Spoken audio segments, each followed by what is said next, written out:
Hello there guys and welcome back to the channel. Right, so in today's video we're going to be doing something interesting, and we just now have gotten basically new node sets announced for monthly quality level difficulties.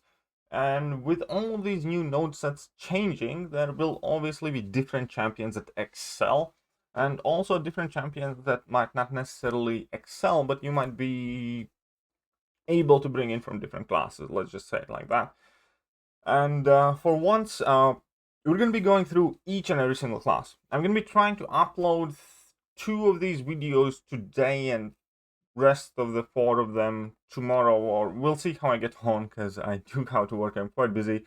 But I will be going through each and every single class. We're going to be checking out the nodes, and we're going to be taking a look at the most possible MVPs, and also champions that might squeak through all of the different requirements for these nodes from different classes that you might be able to bring in as additional backup should it be needed. So let's start with the 4 science nodes. So Vexing Blight. Science attackers gain an indefinite passive fury, increasing attack rating by 20% every time they remove a poison effect or are immune to one. Max stacks 15.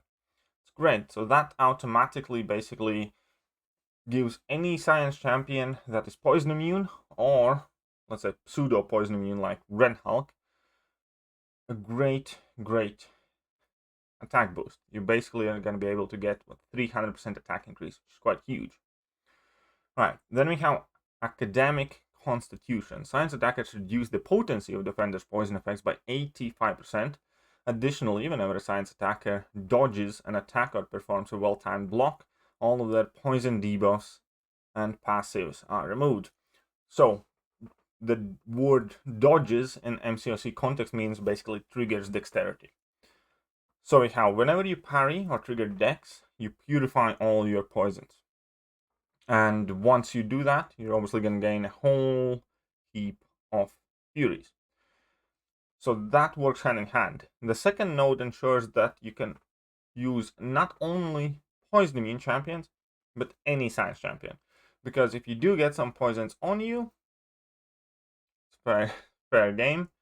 You'll just purify them and take significantly less damage while they're there.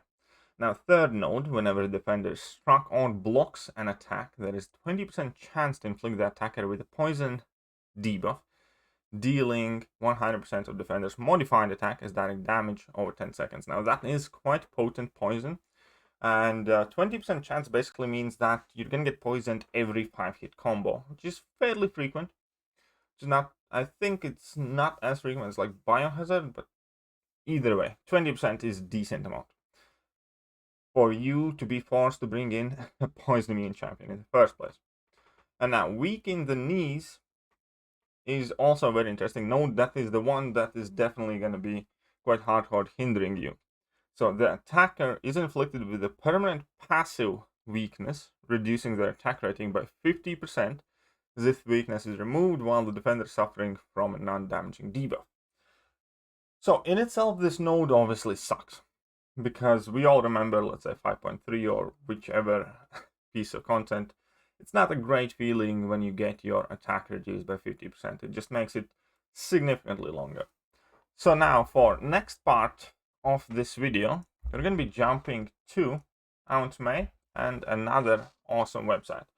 So first off, we're going to be looking at our science options. Keep in mind that every single science champion is perfectly viable. However, the attacker is inflicted with passive permanent weakness, reducing their attack rating by 50%, unless basically you have non-damaging debuff on the opponent.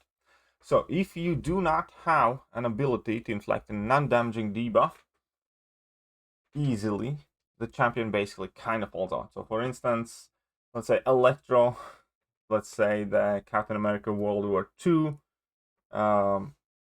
Abomination as well, there are only poison debuffs, no non-damaging debuffs outside of the parry stand.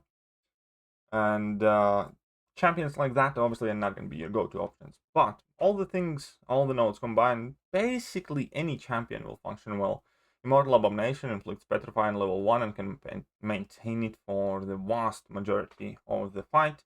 Ant-Man, obviously not gonna use really, but he has the fatigues. OG Cap puts fatigue on the opponents. Cap Infinity War, very easy to maintain a ton of debuffs. You're gonna be purifying the poisons, hitting hard, and you're gonna have no problems with that weakness buff. Hulk, well, Hulk can stun for days, so that kind of would work. Immortal Hulk will kind of work after level 2s because those power suppression debuffs last quite long, and if you have Awakened, then that will work too. We have Gladiator Hulk, which is not going to be a great option, but you do have your heal blocks and end weights after special attacks, still not a recommended option. Now, Human Torch unfortunately doesn't inflict non-damaging debuffs on his base kit, so he might not be the best for this. Invisible Woman seemingly is gonna be really good option for this. Joe Fixit, yeah, he can do that. Luke Cage once again looks like he's gonna be one of the MVPs for Cavalier difficulty. MODOK, not really. You'd have to get level 3 in order to inflict non-damaging debuff. Mr. Fantastic should be absolutely fine, perfectly fine. Quake is gonna shred that thing still, and then we have Red Guardian, easy peasy, no problems there. Red Hulk, unfortunately, again, he doesn't really have any non-damaging debuffs, neither does Rhino, neither does Sentry, I believe, so those go away. Then we have She-Hulk, Spider-Gwen, and Spider-Ham, all of whom should be quite wonderful and great options. We have Spider-Man, Miles Morales, let's face it, nobody's going to use them. Thing, don't think is going to be the best option. Void should be able to work absolutely fantastically. Wasp should be great. Yellow Jacket, we need to see a buff.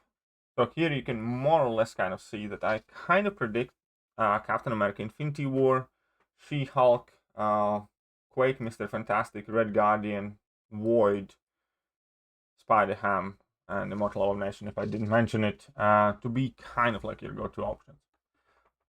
However, you can also go with non-science champions, but you have to be able to deal with that poison debuff. So first, we have to take a look at champions who are poison immune and are not science champions, because if you're poison immune, and if you can inflict non-damaging debuffs on your opponent, you should still be very viable for these quests. Granted, you're not going to get the attack increase from the Furies, but at the very least, you're going to be able to perform pretty much as normal in any other piece of content if you can maintain a non-damaging debuff on your opponent. So the first champion that here definitely stands out would be Captain Marvel movie version. She's poison immune, perfect, and she basically has armor breaks on opponent all the time. So Captain Marvel movie version will still be very viable option for Science Quest, and since she is one of the better Cosmic Champions, it's very important because that definitely might come in handy. Now, continuing with that, we have Hyperion, who is also poison immune and has quite an easy access to a non-damaging debuff while level 2 with that quite long armor break. So you might not use Hyperion with level 1 spam, but you should be able to get quite significantly good results in your like level 2 loop. Now, Medusa works perfectly because from the very first hit of the fight, you inflict armor break on your opponent. That is a non-damaging debuff, so you're perfectly free to do all of your damage from first hit and not be hindered by these node combinations at all. Plus, when you get armor shatter on opponent, that will also count as non-damaging debuff. Now, moving forward, we have Black Widow Clairvoyant, which might be tricky to use, but is possible if you get into Poison Curse and rely on cycling your level 2s. So if you do need a Mystic option, it could potentially work.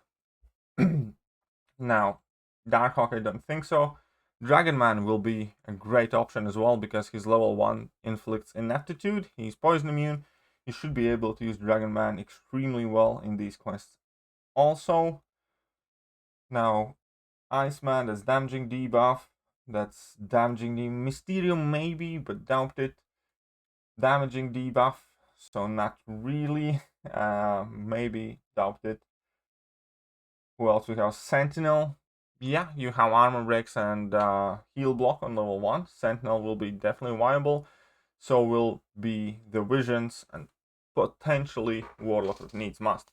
But we also have another obviously amazing champion in Ghost.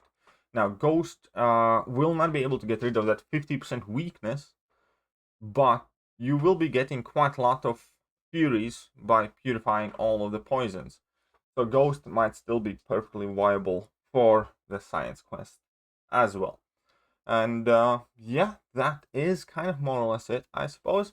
There are probably some champions that I'm missing out, but as we are gonna be heading to completely new set of nodes in the new monthly quest, I just figured it would be a decent idea to go over possible options for these fights with you guys, so you guys don't get caught out by surprise. So as I said, I will try my best to go over each and every single class over today and tomorrow before this event actually starts. And yeah, let me know what you guys thought about today's video, and do you have any other notes or suggestions of whom could be used? But all that being said, a sub to the channel would be absolutely magnificent, and I'm gonna catch you guys soon. See ya.